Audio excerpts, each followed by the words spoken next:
Si Ginoong Larry Lacson po ang administrador ng NFA ay ating pong kakausapin para lang ho natin malaman kumusta ho ang buffer stock.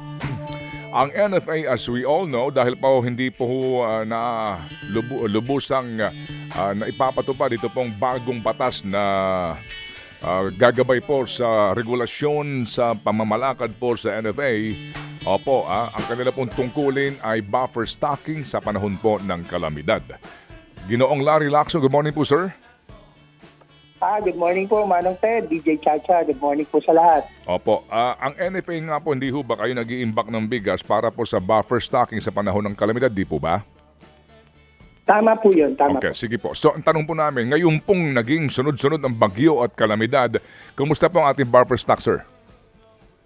Ay, napakaganda po ng ating buffer stock at sapat na sapat po ito. In fact, itong nakaraang mga apat na sunod-sunod na bagyo, marami po tayong na-distribute dyan at wala po tayong hindi napagbigyan. Mga nag-request po ng mga LGUs as well as DSWD at OCD po. That's very good to know. Napagbigyan po ninyo ang mga hiningi nila na pangangailangan sa bigas. Kung kayo po ay nakapag-disperse na po ng bigas, kumusta naman ang actual stock natin ngayon? Ang actual stocks po natin ngayon, kung kukumputin po natin, yung total milled rice inventory po natin sa ngayon, sa sako, yung number of bags, nasa 5,059,000 po ang ating stocks nationwide. Boy, that's good for 7 days na buffer stock po yan. Despite the fact that marami po tayong na-release ditong mga nakarang kalamidad. Okay, 7 days. Ito po ay bigas na po, di po ba, Sir Larry, no? Yes po, katumbas na bigas. Meaning po, merong bigas yan at merong palay po. Okay, sige po. So, ang ninyo pong source nga ng bigas ay local production. Paano kaya ito? Meron na ba kayong reports ngayon sa inyong mga field na pinanggagalingan po ng ating supply kung paano po ang pag-replenish dito po sa stock natin na good for 7 days at malamang po mababawasan yan dahil marami pong hihingi ng mga LGUs at maging national government para po sa ating relief operations?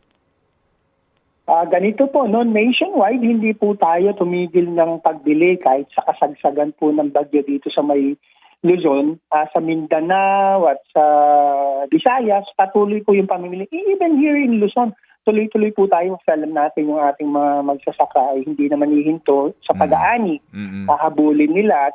So, nabili po natin. So, kung titingnan po natin yung trend, despite the fact that napakarami pong mga bagyo na dumating, yung stocks po natin lumalaki. Meaning po, mas marami yung pumapasok na palay kaysa po sa lumalabas na bigas. Maganda pong balita yan kung gano'n, ha? O sige po, so sa ngayon po sa Central Luzon, kumusta po ang report ng inyong pong field offices, particularly po sa mga lugar na binahanga po at binagyo? Halimbawa po dito, ang Northern Luzon, Tuguegarao, Isabela area, at ang Pangasinan, maging Nueva Ecija, sir. Sa report po na natanggap natin, marami nga pong mga naapektuhan na mga magsasaka. But katulad po ng sinabi kung from Region 1, 2, and 3, mukhang tumataas pa po yung ating stocks doon dahil hindi naman po tayo huminto sa pagbili ng palay nila. Okay, sige po. So at least panatag ang ating kalooban na meron po tayong NFA rice na available. Opo, yung pong inyong pag-supply sa Kadiwa, 42 pesos po ang presyuhan nito, Sir Larry? Hindi po, yun pong 42, ayun po yung rice for all na galing po yan sa private na ating mga partners ng DA. Ang atin po ay yun lamang po sa P29 for the vulnerable sector. Sana nga po meron kaming participation sa Rice for All para at least mas mababa. Pero wala na po kasi sa mandato namin. So sa Rice for All, wala kayong party doon? Wala po kami doon kasi bawal po kami sa RTL na mag-intervene doon. Okay, sige po.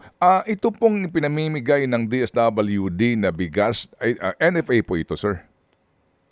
Ay, opo. Hindi ko man sinasabing 100% pero ay karamihan po dyan ay ay NFA rice. In fact, for this year, ang total na na-distribute namin is 553,000 bags of bigas sa ating mga relief agencies. So yan na po yung mga pinamimigay nila na nasa food pack na nakakahon. Opo.